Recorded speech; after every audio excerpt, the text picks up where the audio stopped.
নমস্কার সবাইকে। আজকের আমাদের এই পর্ব লেখক শীর্ষেন্দু মুখোপাধ্যায়ের গল্প হনুমান ও নিবারণ। এই গল্পের মূল কেন্দ্রবিন্দু নিবারণবাবু এক অদ্ভুত হনুমানের খপ্পরে পড়েন এবং তিনি কি আদৌ এই অদ্ভুত হনুমানের সাথে পেরে উঠবেন, নাকি তার অত্যাচারে নিজেই অত্যাচারিত হয়ে যাবেন, নাকি হনুমানকে তিনি শেষে জব্দ করতে পারবেন। এই নিয়েই আজকের আমাদের এই হাসি মজার কল্পনাপ্রসূত গল্প হনুমান ও নিবারণ। চলে আসি মূল গল্প পাঠে। নিবারণবাবু শান্তিপ্রিয় মানুষ, কারো সাথেও নেই, পাচেও নেই। তিনি উৎপাত তিনি কখনোই পছন্দ করেন না। তবু তার কপালে হালে এক ঝামেলা এসে জুটেছে। বাড়ির সামনে একখানা পেল্লাই জাম গাছ। সেই গাছে 2-3 দিন আগে হঠাৎ কোথা থেকে এক বিশাল জাম্বুবান কেদো হনুমান এসে থানা গেড়েছে। এ তল্লাটে হনুমান বাদর ইত্যাদি কোনো কালেই ছিল না। হনুমান যে কোথা থেকে উটকো এসে জুটল তা কে জানে। তা হনুমান আছে থাক, নিবারণবাবুর তাতে বিশেষ আপত্তি নেই। হনুমান হনুমানের মতো থাক, তিনি থাকবেন তার মতো। কিন্তু এই ব্যাটার ছেলে হনুমান কি করে যেন টের পেয়েছে এ পাড়ায় সবচেয়ে নিরীহ ভালো মানুষ হলেন এই নিবারণবাবু। হতচ্ছাড়া আর কাউকে কিছু বলে না, কারোর দিকে দৃষ্টিপাতও করে না। কিন্তু নিবারণবাবু বাড়ি থেকে বেরোলেই জাম গাছের তুমুল আলোড়ন তুলে হুপ হাপ ধুপ ধাপ করে দাপাদাপি করতে থাকে। প্রথম দিনের ঘটনাটা ঠিক ঘটল এইরকম। শরৎকালের শান্ত মনোরম সকাল, সোনার থালার মতো সূর্য উঠেছে, চারিদিকে একেবারে আহ্লাদি রোদ। একখানা কোকিলও কুহুস্বরে ডাকছিল। নিবারণবাবু প্রশান্ত মনে থলি হাতে বাজার করতে বেরিয়েছেন। দুর্গা নাম স্মরণ করে চৌকাটের বাইরে সবে পা রেখেছেন তিনি, এমন সময় হঠাৎ জাম গাছটায় ওই তুমুল কাণ্ড। নিবারণবাবু সভয়ে আবার ঘরের মধ্যেই ঢুকে পড়লেন। তিনি ভারী ভীতু লোক। গিন্নি বলে উঠল, কি হলো, ফিরে এলে কেন? নিবারণবাবু আমতা আমতা করে বললেন, গিন্নি, জাম গাছে কি যেন একটা কাণ্ড হচ্ছে। গিন্নি হেসে বললেন, ও তো একটা হনুমান, কাল আমিও দেখেছি, পাড়ার ছোড়ারা ঢিল মারছিল। নিবারণবাবু একটা নিশ্চিন্তি শ্বাস ফেলে বললেন, তাই বলো, হনুমান? জাম গাছতলা দিয়ে রাস্তা রাস্তা মেলা লোক যাতায়াত করছে। দুধওয়ালা, কাগজওয়ালা, বাজার মুখো, বাজার ফেরত, মানুষ, ঝাড়ুদার। হনুমান কাউকে দেখেই উত্তেজিত নয়। কিন্তু যেই নিবারণবাবু ফের দরজার বাইরে পা দিয়েছেন, অমনি জাম গাছটায় লম্ফঝম্প শুরু। নিবারণবাবু তখন সাহসে ভর করে একটু দৌড় পায়েই জাম গাছটা পেরিয়ে গেলেন বটে, কিন্তু কেমন যেন একটা অস্বস্তি রয়ে গেল মনের মধ্যে। সেদিন বাজারে গিয়ে মনটা ভারী ভালো হয়ে গেল। সস্তায় বেশ বড় বড় পাবদা মাছ পেয়ে গেলেন, মরশুমের প্রথম ফুলকপি আর 1 আঁটি ধনেপাতা কিনে ফেললেন মাত্র 4 আনায়। বাজার সেরে যখন ফিরছেন তখন আর হনুমানটার কথা তার খেয়াল নেই। যেই আনমনে জাম গাছটার কাছাকাছি এসেছেন, অমনি ডালপালার তুমুল শব্দ করে হনুমানটা নেমে গেল একেবারে নিচে। একখানা ডাল ধরে এমন ঝোল খেতে লাগলো যে তার লেজখানা নিবারণবাবুর নাকের ডগা ছোঁয়ে ছোঁয়ে প্রায়।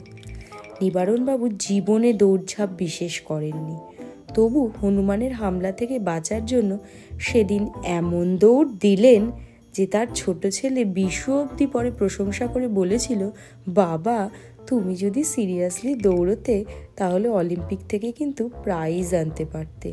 চটি পরা পা আর বাজারের ব্যাগ নিয়ে যে কেউ অমন দৌড়াতে পারে তা চোখে না দেখলে বিশ্বাসই হতো না। দৌড়টা যে ভালো হয়েছিল তা নিবারণবাবু জানেন, তবে শেষ অবধি চটি জোড়া পায়ে ছিল না, ছিটকে পাশে পড়েছিল। আর বাজারের ব্যাগ হাতছাড়া হয়ে স্বাদের পাবদা মাছ 4টে কাকে নিয়ে চলে গেল। ডিমও ভাঙল 6খানা প্রায়। রাস্তার ধারে একটা গরু 2খানা ফুলকপি চিবিয়ে খেয়ে নিল। এরপর দ্বিতীয় ঘটনাটা ঘটল ঠিক অফিস বেরোনোর সময়। নিস্তব্ধ জাম গাছতলা দিয়ে বিস্তর লোক বিষয়কর্মে যাচ্ছে আসছে, কিন্তু টিফিন কৌটো নিয়ে ছাতা বাগিয়ে গালে পান্টি পুড়ে দুর্গানাম স্মরণ করতে করতে যেই নিবারণবাবু বেরোলেন, অমনি জাম গাছে যেন ঝড় উঠল। হনুমানটা এ ডাল ও ডাল ভীষণ লাফালাফি করতে করতে হুপ হাপ করে বকাঝকাই করতে লাগলো বোধ হয়। কিন্তু অফিস তো আর কামাই করা যায় না। নিবারণবাবু ছাতাখানা ফট করে খুলে তার নিচে আত্মগোপন করে প্রাণপণে দৌড় লাগালেন, কিন্তু স্পষ্ট টের পেলেন জাম গাছটা পেরোনোর সময় হনুমানটা তার ছাতায় একটা খাবলা মারল। গত 3 দিন ধরে নিবারণবাবুর জীবনে আর শান্তি নেই। আসতে হনুমান, যেতে হনুমান। হনুমান কেন যে শুধু তারই পিছনে লাগছে তা চিন্তা করে তিনি হয়রান। খেতেও পারছেন না, ঘুমোতেও পারছেন না। 3 দিনে বেশ রোগা হয়ে গেছেন তিনি। তার 2 ছেলে কানু আর বিশু হনুমানটাকে তাড়ানোর জন্য বিস্তর ঢিল আর গুলতি ছুঁড়েছে।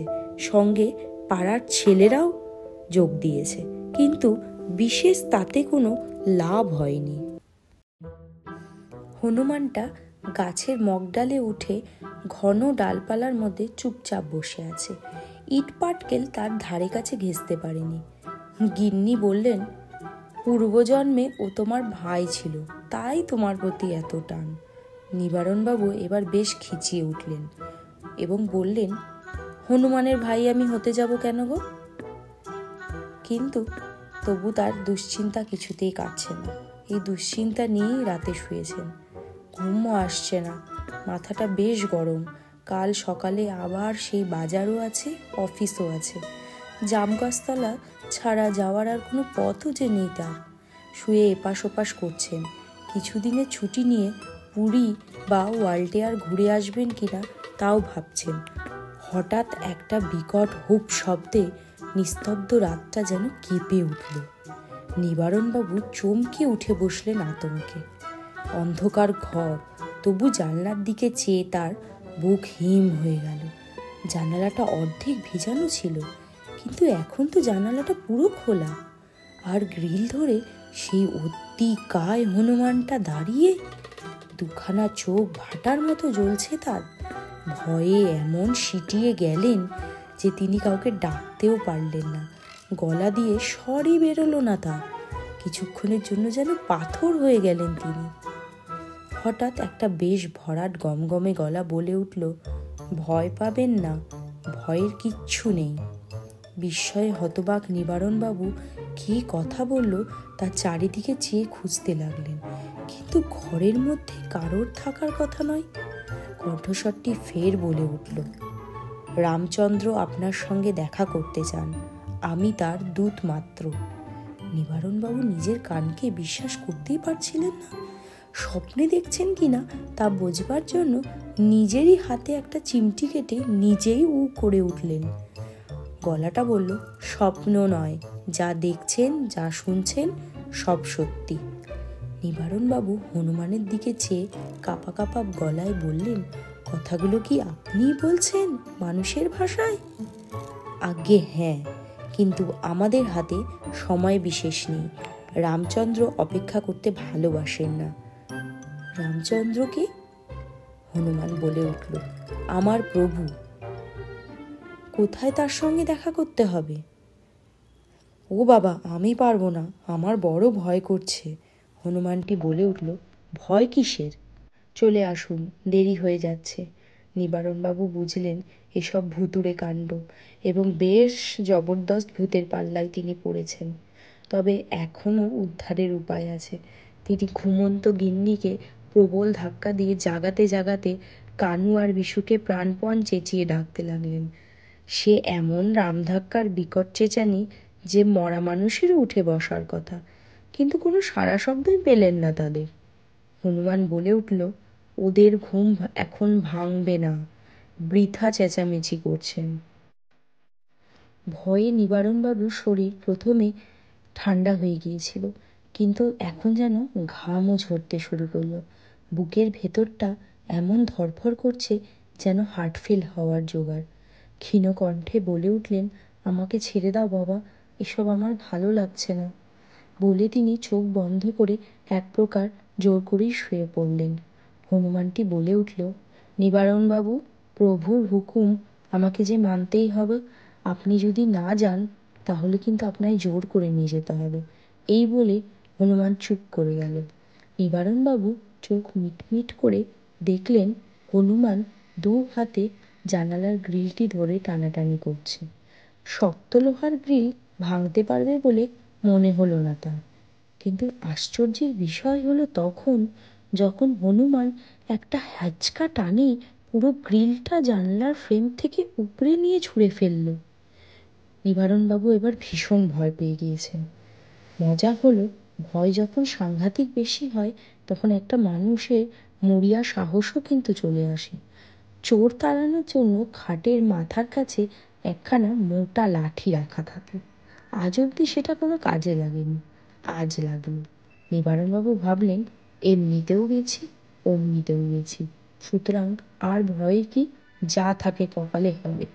এই ভেবে লাফিয়ে উঠে তিনি লাঠিটা নিয়ে যেই না হনুমানের মাথায় বসাতে গেলেন, দেখলেন লাঠিটা কিন্তু বসলো না এবং হনুমান খুব আলগা হাতে লাঠিটা কেড়ে নিল তার হাত থেকে।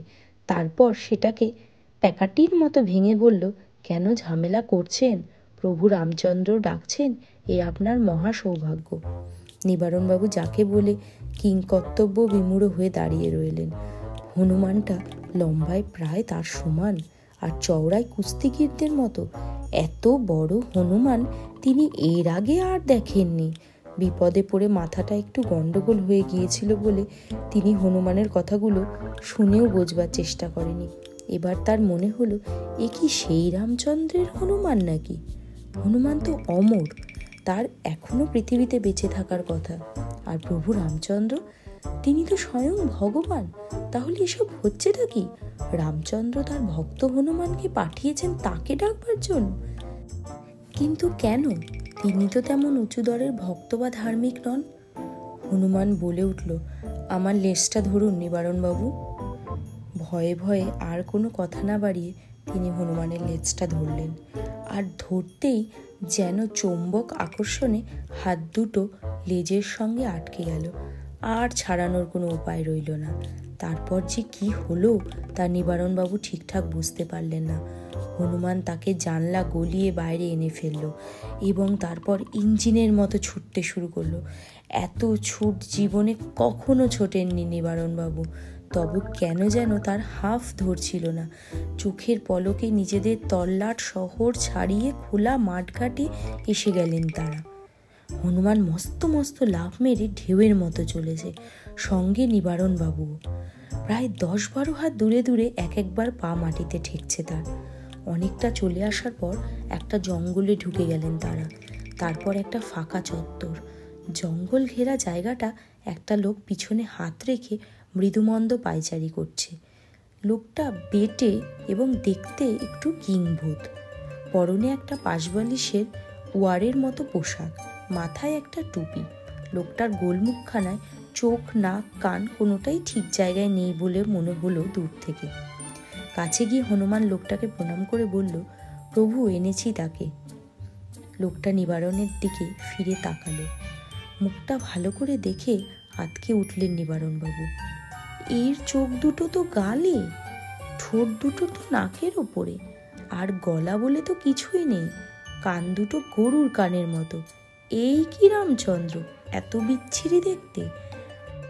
রামচন্দ্র লোকটা ডান গালের চোখটা দিয়ে নিবারণবাবুকে দেখে নিয়ে ঘড়ঘড়ে গলায় বললেন, পেন্নাম করলেন না? নিবারণবাবু তাড়াতাড়ি মাটিতে মাথা ঠেকিয়ে ভয়ে প্রণাম করে বললেন, যে আজ্ঞে।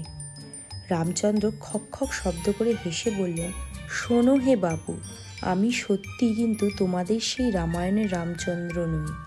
তার গল্পটা বেশ ভালো লাগে, তাই ভাবলুম রামচন্দ্র নামটা নিলে মন্দ হয় না। এবার নিবারণবাবু বলে উঠলেন, আপনি তাহলে কে? লোকটা মাথাটা একটু নেড়ে বললে, সে বাবু অনেক কথা, তবে সোজা কথায় আমি এ তল্লাটের লোক নই, এ দেশেরও নই, এমনকি তোমাদের এই হতচ্ছাড়া নোংরা গ্রহেরও নই। আর আমার এই হনুমানটিও আসল হনুমান নয়, কলের হনুমান। তবে কল হলেও ও বড় খুঁতখুঁতে, সবাইকে পছন্দ করে না। দুনিয়া ঘুরে ঘুরে মাত্র একটা লোককেই সে বেছে বের করেছে, সে হলো তুমি। নিবারণবাবু ঘন ঘন চোখ কচলাচ্ছিলেন। বিশ্বাসই হচ্ছে না তার, যা শুনছেন সব সত্যি নাকি? এসব তো কল্পবিজ্ঞানে শোনা। রামচন্দ্র আবার বলে উঠলেন, তোমাদের গ্রহটা নোংরা হলেও মহাকাশে আমাদের কাজের পক্ষে সুবিধেজনক। আমার হনুমানকে তাই তোমাদের গ্রহে পাকাপাকিভাবে রেখে যেতে চাই। সমস্যা হলো ওকে ঠিকমতো দেখাশোনা করার লোক চাই। ও তোমাকে খুঁজে বের করেছে, কাজেই ওর ভার তোমাকেই নিতে হবে। নিবারণবাবু ভয়ে কাঁপতে কাঁপতে বললেন, যে আজ্ঞে, তবে কেমন যত্ন আত্তি করতে হবে ওকে? খুব সোজা, ওর মাথায় একটা ছোট্ট ফুটো আছে, চাঁদির একেবারে মাঝখানে। এই তেলের কৌটোটা নাও, মাসে একবার এই ফুটোর মধ্যে 2 ফোঁটা তেল ঢেলে দিলেই হবে। আর তোমার বাড়ির জাম গাছটাতেই ও থাকবে। ওকে যেন কেউ বিরক্ত না করে দেখো। বেশি বিরক্ত করলে কিন্তু ওর গা থেকে এমন রশ্মি বের হবে যা তোমাদের পক্ষে বিপজ্জনক হয়ে উঠবে। নিবারণবাবু এবার ভয়ে শিউরে উঠে বললেন, যে আজ্ঞে, তাহলে এবার এসো গিয়ে, কোনো রকম গোলমাল করো না কিন্তু। লোকটা অর্থাৎ রামচন্দ্র এই কথাটি বলে গটগট করে খানিকটা এগিয়ে গিয়ে একটা শীষ দিল। অমনি মাটির তলা থেকে একটা কিম্ভূত পটলাকৃতি মহাকাশযান বেরিয়ে এলো। লোকটা দরজা খুলে ভেতরে ঢুকতেই জিনিসটা সাঁ করে আকাশে উঠে মিলিয়ে গেল। নিবারণবাবু এখন বেশ আছেন। হনুমানটাও জাম গাছেই থাকে, তবে তাকে আর ভয় পাওয়ার কোনো কারণ নেই। বরং মাঝরাতে হনুমানটা এসে তার সাথে দিব্যি আড্ডা দিয়ে যায়। ঘরের কাজকর্ম অনেক করে দেয়। গিন্নি ভীষণ পছন্দ করে তাকে। এছাড়া বিশু আর কানুরও কিন্তু সে বেশ ভালো বন্ধু হয়ে গেছে। হনুমানকে তেল দিতে নিবারণবাবু একবারও কিন্তু ভুল করেন না। এইভাবেই নিবারণবাবুর সেই অদ্ভুত হনুমানটির সাথে বন্ধুত্বপূর্ণ সম্পর্ক গড়ে ওঠে। আজকের এই গল্প পাঠটি আপনাদের কেমন লাগলো তা আপনারা অবশ্যই আপনাদের মূল্যবান মতামতের মধ্যে দিয়ে জানাবেন। যদি গল্প পাঠটি আপনাদের ভালো লেগে থাকে অবশ্যই আমার চ্যানেলটিকে সাবস্ক্রাইব করে দিন। আর এই মুহূর্তে আপনারা যারা আমার গল্পটি শুনছেন তাদেরকে অসংখ্য ধন্যবাদ। আপনারা ভালো থাকবেন, সুস্থ থাকবেন।